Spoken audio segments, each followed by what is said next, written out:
오늘 본문의 말씀을 가지고 낙심하지 않는 기도라고 하는 제목으로 말씀을 나누고자 합니다. 말씀 나누기 전에 우리 인사합니다. 앞뒤 또 좌우 바라보시면서 오늘은 그렇게 인사합니다. 낙심하지 말고 기도합시다. 아멘.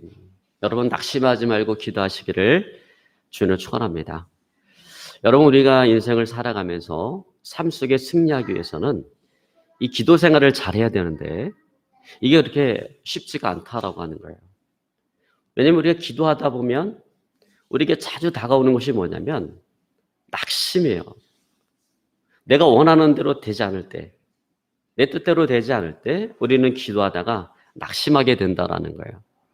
여러분 그러나 기도는 반드시 응답된다라고 하는 그 하나님의 약속을 바라보며 낙심을 물리치고 끝까지 기도해서 승리하는 저 여러분의 삶이 되어질 수 있기를 오늘 시간 주여로 축원합니다. 여러분 영국의 낭만파 시인 바이런은 참 많은 어려움과 시련, 고난을 겪으면서 자랐습니다. 그는 그 고난과 시련을 이겨낸 후 고난 예찬가가 되어졌습니다. 그는 고난에 대해서 이런 말을 했어요.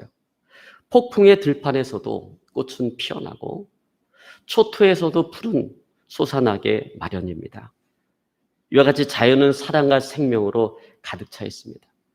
그러므로 우리 역시 어떤 시련과 고난 속에서도 쓰러지지 말고 사랑과 생명의 속삭임에 귀를 기울여야 합니다. 근데 저는 오늘 바이런의 이 말 속에 이런 말을 보태고 싶습니다.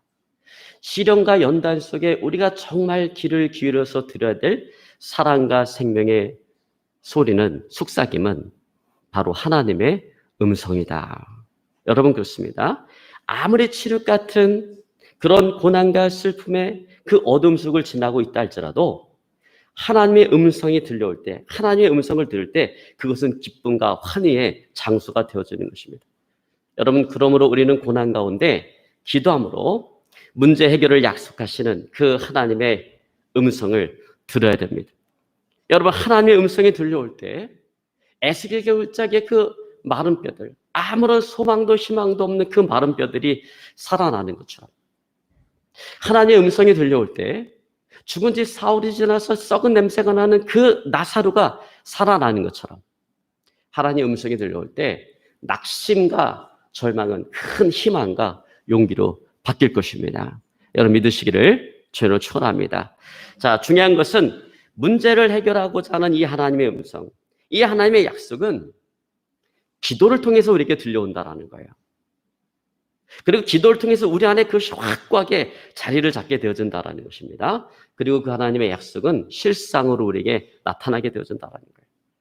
여러분 우리가 인생을 살아가다 보면 원하든 원하지 않든 우리 인생의 시련과 역경이 다가옵니다. 특별히 내가 믿음으로 살아가고 기도를 하는 그런 삶 속에서도, 그런 가정 속에서도 시련과 어려움이 다가온다라는 거예요. 자, 그러나 믿음의 사람에게는, 믿음의 가정에게는 하나님께서 그 어려움과 시련을 이길 수 있는 무기를 주셨습니다. 그래서 바로 기도예요. 여러분 기도는 문제 해결을 위해서 사람이 만들어낸 방법이 아니라 하나님께서 만들어낸 방법인 것입니다. 문제 해결을 위한 하나님의 솔루션, 그것이 바로 기도라는 거예요. 그래서 예수님께서도 너희는 이렇게 기도하라 라고 하면서 제자들에게 기도를 가르쳐 주셨습니다. 예수님의 동생 야고보는 야고보서 5장 13절에 말합니다. 너희 중에 고난당하는 자가 있느냐? 저는 기도할 것이요. 또 예레미야 선지자는 예레미야 33장 3절에 말합니다. 너는 내게 부르짖으라. 내가 내게 응답하겠고 내가 알지 못하는 크고 비밀한 일을 내게 보이리라 라고 약속하십니다. 또 예수님께서 요한복음 6장 24절에 말합니다. 지금까지 너희가 내 이름으로 아무것도 구하지 아니하였으나 구하라. 그리하면 받으리니 너희의 기쁨이 충만하리라. 여러분 그러므로 기도는 문제 해결을 위해서 하나님께서 고안하신 방법이 있기 때문에 거기에는 반드시 하나님의 응답이 있다라고 하는 거예요. 그럼 여러분 문제를 만날 때마다 여러분 낙심하지 말고 끝까지 기도하시기를 오늘 시간 주님을 축원합니다. 여러분 미국의 한인교회에서 있었던 일입니다.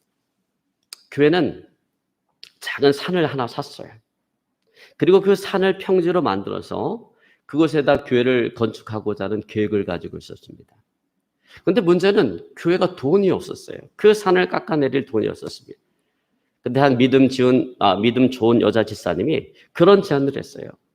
성경에 보면 겨자씨 하나할 만한 믿음만 있어도 저 산을 들어 바다에 던지라 하면 그대로 된다고 했으니 우리가 이 산이 평지가 되도록 같이 기도합시다.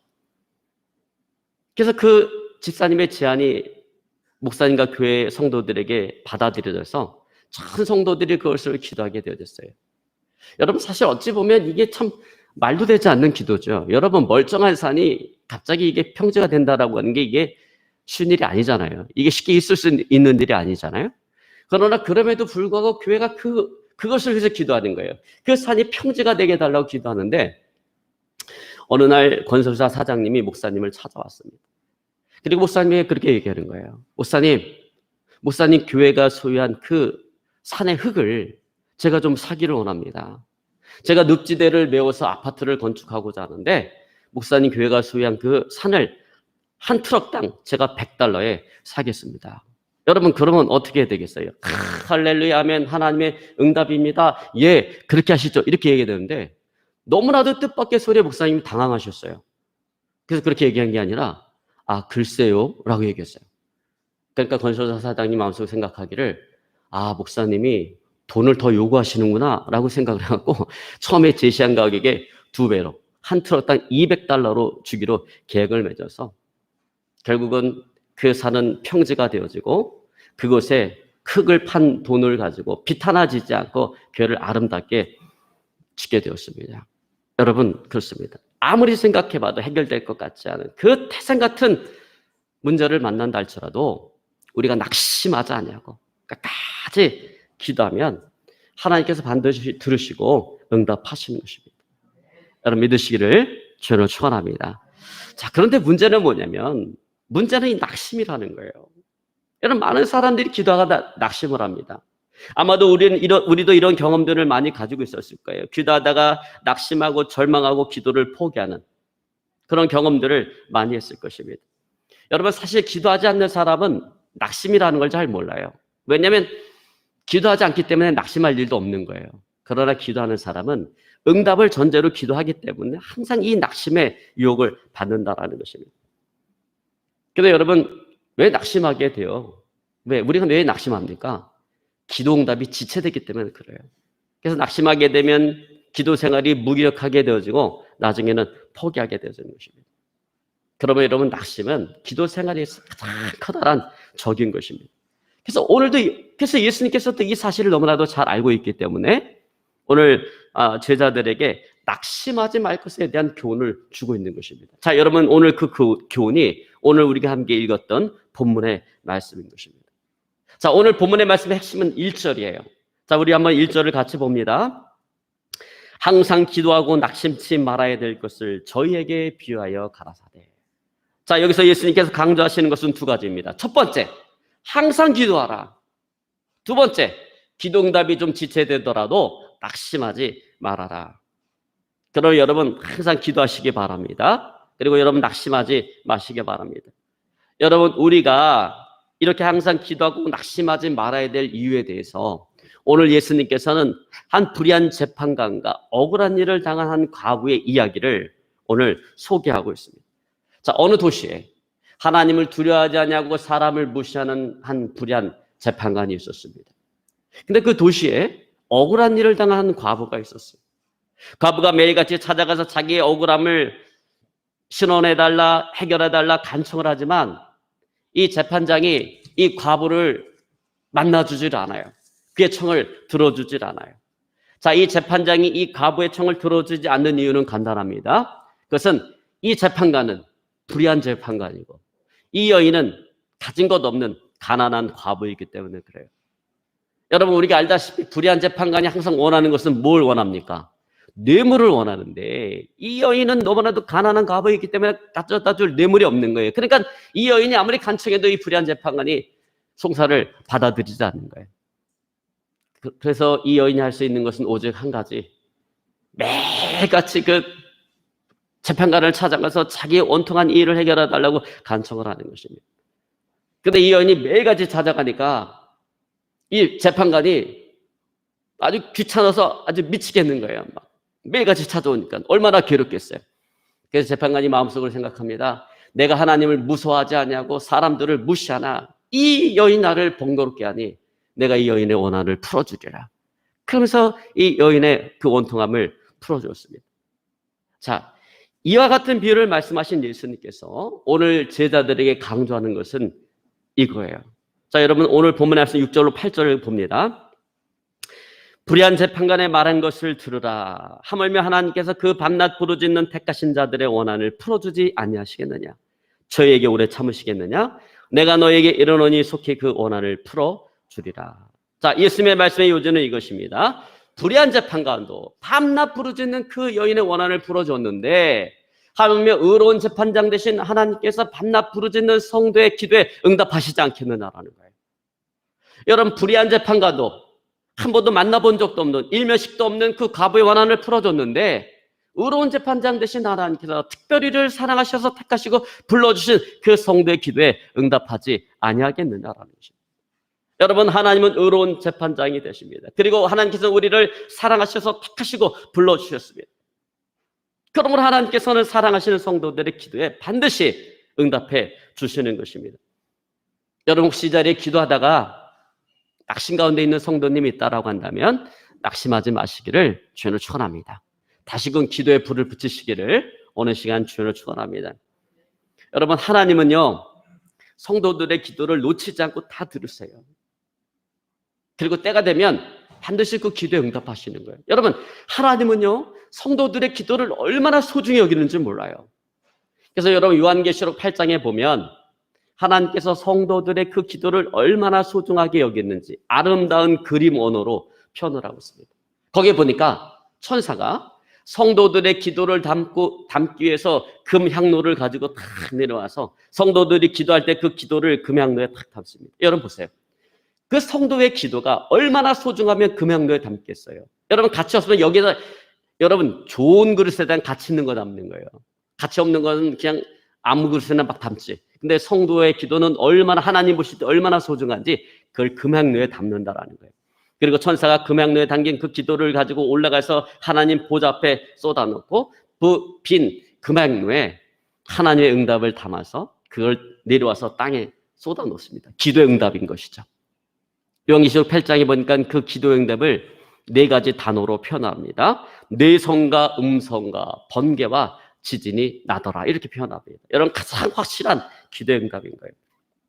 여러분 그렇습니다. 기도하면요 하나님께서 반드시 들으시고 하나님 때에 응답하시는 것입니다. 그리고 여러분 하나님의 응답은 언제나 4가지 형태로 우리에게 다가와요. 여러분 이거 꼭 기억하시기 바랍니다. 4가지 형태로 다가오는데 첫 번째가 뭐냐면 오냐 주마. 그 뭐냐면 내가 기도한 그대로 하나도 틀리지 않고 내가 기도한 그대로 응답해 주시는 거예요. 두 번째 응답은 어떤 형태로 오냐면 바꿔주마 이렇게 오는 것입니다. 그래서 뭐냐면 내가 기도한 것과는 다르지만 내가 기도한 것과는 다르지만 더 좋은 것을 하나님께서 주시는 것입니다. 세 번째로는 기다려라 이렇게 기도 응답이 된다는 거예요. 아직 하나님의 때가 되지 않았기 때문에 참고 인내하라는 것입니다. 네 번째 기도 응답은 안 된다라는 것입니다.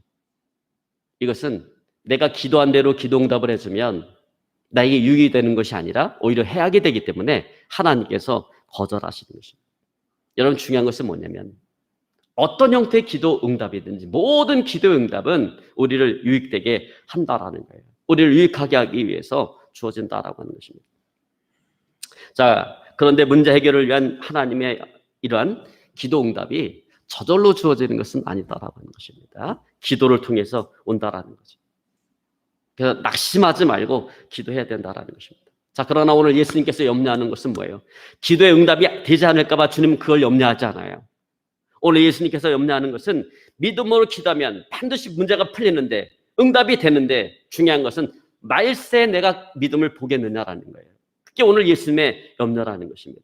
그래서 여러분 오늘 본문의 말씀 8절은 이렇게 말씀하고 있습니다. 내가 너에게 이르노니 속히 그 원한을 풀어주리라. 그러나 인자가 올 때 세상에서 믿음을 보겠느냐라고.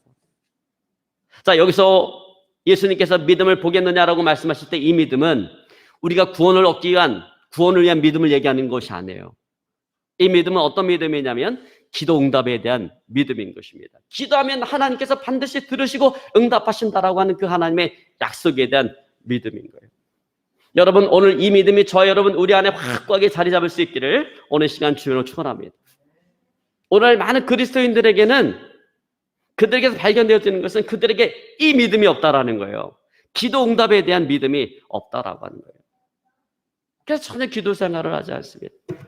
여러분, 혹시 지금까지 기도 생활을 하면서 어떤 형태로든 기도 응답이 주어지지 않았다면, 그래서 내가 낙심하고 기도 생활을 포기했다라고 한다면 우리는 다시 한번 우리 자신의 삶을 한번 돌아볼 필요가 있다라는 거예요. 자, 여러분, 오늘 예수님의 비유, 불의한 재판관과 억울한 일을 당한 이 과부의 청원에서 전제되어지고 있는 것은 뭐냐면 오늘 이 과부는 깨끗한 과부라는 거예요. 깨끗한 과부인데 억울한 일을 당한 것입니다. 여러분, 그러므로 기도하는 성도의 기본은 뭐냐? 기도하는 성도의 기본은 거룩이라는 것입니다. 거룩한 삶이 되어져야 된다는 거예요. 거룩한 삶이 없는 기도는 하나님께서 듣지 않으신다라고 하는 것입니다. 여러분께서 이사야 59장 1절로 2절은 이렇게 말씀합니다. 여호와의 손이 짧아 구원치 못하심도 아니요 귀가 둔하여 듣지 못하심도 아니라 오직 너희의 죄악이 너희와 하나님 사이를 내었고 너희 죄가 그 얼굴을 가려워서 너희를 듣지 않으시게 함이니라고 말씀하고 있습니다. 여러분, 그러므로 기도하는 성도는 기본적으로 항상 이 거룩한 삶을 살아가야 된다는 것입니다. 거룩한 삶이 전제가 되어져야 된다는. 여러분, 거룩한 삶을 살아가시는 저 여러분의 삶이 되어질 수 있기를 주님을 축원합니다. 자, 여러분, 우리가 거룩한 삶을 살아가지도 않는데 기도 응답이 온다면 그거 어떻게 해석해야 될까요? 내가 거룩한 삶을 살아가지도 않는데 기도만 하면 기도 응답이 오네. 그거 어떻게 해석해야 될까요? 그건 하나님께로부터 오는 기도 응답이 아닐 수 있다라고 하는 거예요. 우리로 하여금 거룩한 삶을 살아가지 못해서 우리를 멸망의 길 이끌기 위한 마귀로부터 온 기도 응답일 수 있다라고 하는 것입니다. 여러분, 그러므로 내가 정말 하나님과 동행하는 거룩한 삶을 살아가고 있는가? 그렇지 않는가는 기도 응답으로 판가름할 수가 있는 게 아니에요. 기도 응답이 잘 된다고 내가 하나님과 동행하는 거룩한 삶을 살아가고 있다라고 단정 지을 수가 없다라고 하는 거예요. 그러면 뭘로 판단하는가? 오직 그것은 신앙의 열매, 성령의 열매로 판가름 되어지는 것입니다. 여러분, 그러므로 오늘부터 내가 정말 하나님께로부터 오는 기도 응답을 받기를 원한다면 우리는 먼저 거룩한 삶을 살아가야 될 것입니다. 날마다 자기 자신을 돌아보며 회개하고 거룩을 쫓으십시오. 그리고 그 위에 기도의 집을 세우는 저 여러분의 삶이 되어질 수 있기를 주님을 축원합니다. 그러면 하나님께로부터 오는 기도의 응답이 있을 것입니다. 다시 한번 말씀드립니다. 여러분, 거룩한 삶을 살아가십시오. 그리고 기도하는 삶을 살아가십시오. 그리고 기도하다가 절대로 낙심하지 마십시오. 여러분, 낙심은 기도 생활의 가장 교활한 줄이에요. 여러분, 이 낙심이 얼마나 교활한지 낙심은 두 가지 모습으로 우리에게 나타납니다. 가장 일반적인 모습은 기도 생활의 포기예요. 기도 생활을 하지 않습니다. 근데 더 교활한 모습은 어떻게 나타나냐면 기도 생활은 포기하지 않는데 기대하지 않는 기도 생활을 한다라는 거예요. 그러니까 기도를 하는데 기도 응답에 대한 기대가 없어. 그런 기대도 없이 그냥 기도 생활을 하는 거예요. 여러분, 영국의 소설가 허버트 헬스라는 사람이 쓴 대주교의 죽음이라고 하는 그 단편 소설 속에 나오는 이야기입니다. 훌륭한 신앙 인격으로 사람들에게 존경을 받는 대주교가 있었습니다. 오랫동안 신앙생활을 하면서 그의 경건은 많은 사람들에게 널리 알려졌습니다. 특별히 그의 경건 생활을 대표하는 것은 뭐냐면 기도 생활이었어요. 하루도 빠짐없이 아침과 저녁으로 오랜 시간 하나님 앞에 기도했습니다. 평생을 그렇게 아침과 저녁으로 기도해 오던 중 어느 날, 그날도 여지없이 그는 하나님의 전에 나가서 하나님께 기도하기 시작합니다. 오 전능하신 나의 하나님 아버지.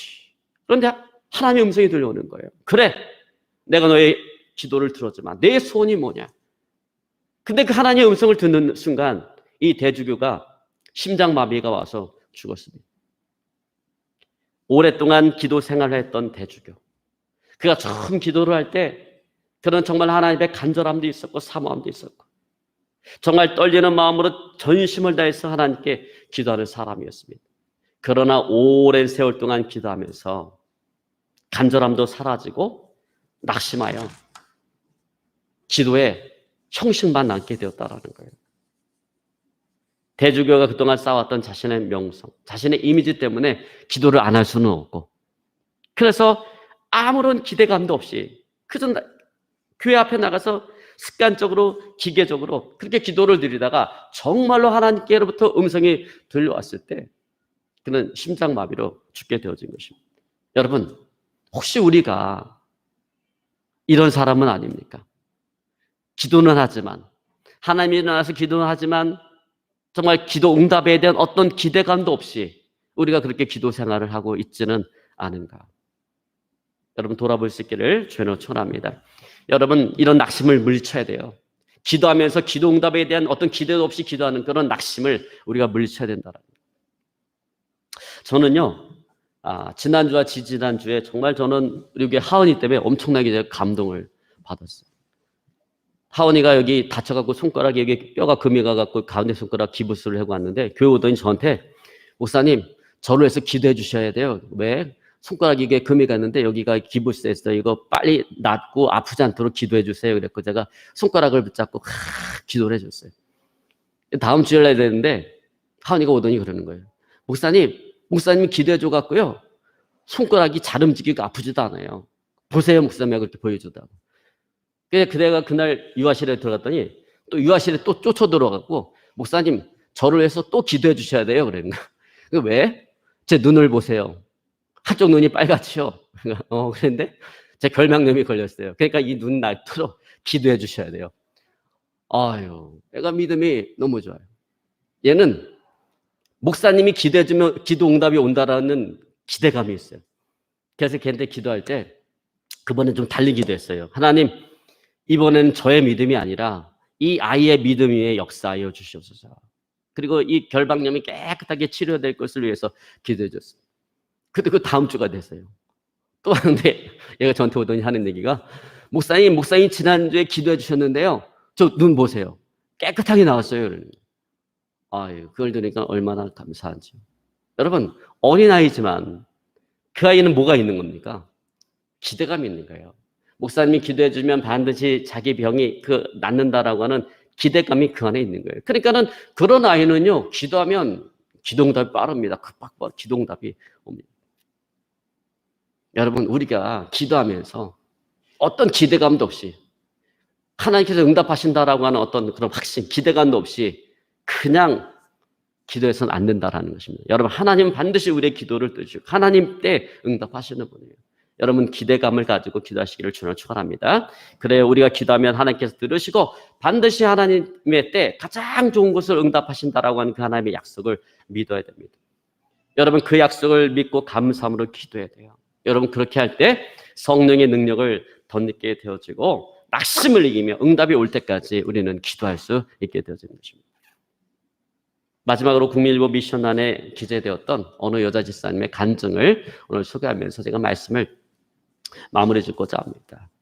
이 여자 집사님이 아이를 낳았는데 이 아이가 태어났는데 대머리예요. 무슨 얘기냐면 머리털이 하나도 없어요. 여러분, 보통 나이가 들어가면서 이제 세포들이 다 죽고 하니까 대머리가 되잖아요. 머리가 빠지면 대머리가 되는데 이 아이는 태어나는 그 순간부터 머리카락이 하나도 없어. 아니, 최소한 이 뒤쪽에는 머리가 있어야 되잖아요. 위쪽에 머리가 없어서. 근데 이 아이가 머리가 없는 거예요. 그러니까 엄마가 얼마나 걱정이 되겠어요. 그래서 그 아이를 데리고 새벽에 나가서 새벽 기도를 하고 목사님한테 안수를 받는 거예요. 그런데 초등학교를 졸업할 때가 됐는데도 머리카락이 나질 않는 것입니다. 근데도 낙심하지 않고 매일같이 새벽에 나가서 새벽 기도라고 안수 기도를 받는 거예요. 저는 그때 그 생각을 해봤어요. 야, 그 교회 담임 목사님 얼마나 스트레스 받을까 세상에. 아니, 안수 좀 했으면 뭐가 좀 머리카락이 나올 만한 기미가 보여야지 참 할 텐데 이거 아무리 안수를 해도 이제 머리카락이 나올 기미가 보이지 않으니 안수하면서 얼마나 스트레스 받을까. 그 볼 때마다 얼마나 피하고 싶을까. 근데 그럼에도 불구하고 낙심하지 않고 계속해서 새벽 기도를 나가고 안수를 받는데 중학교 2학년이 지나가는데도 머리카락이 나지 않는 거예요. 여러분 이 정도면 포기할 만하지 않아요? 이제 안 내는 거 이게 안 내는 건가 보다 포기할 만하지 않습니까? 그런데 그럼에도 불구하고 낙심하지 말고 않고 새벽에 나가서 기도하고 목사님 안수를 받는데 이 아이가 16살 중학교 3학년이 되었을 때 머리에 머리카락이 나기 시작하더니 나중에는 이 머리카락이 수북하게 났다라고 하는 그런 간증입니다. 낙심하지 않는 그 끈질긴 어머니의 기도에 하나님께서 응답하신 것입니다. 여러분 낙심을 이기는 기도는 반드시 하나님의 응답이 있습니다. 여러분 믿으시기를 주님으로 축원합니다. 이제 말씀을 정리하기 원합니다. 예수님께서는 제자들에게 기도하면 하나님께서 들으시고 하나님의 때에 가장 좋은 것으로 응답하신다라고 가르쳤습니다. 여러분 우리도 주님의 이 약속을 믿고 당장 기도의 응답이 없더라도 낙심하지 말고 하나님께서 응답하실 때까지 끝까지 기도하는 저 여러분의 삶이 되어질 수 있기를 주님으로 축원합니다. 낙심을 이기는 기도로 항상 승리하는 저 여러분의 삶이 되어질 수 있기를 오늘 시간 주님으로 축원합니다. 우리 말씀 붙잡고요 간절히 하나님께 기도하기 원합니다. 하나님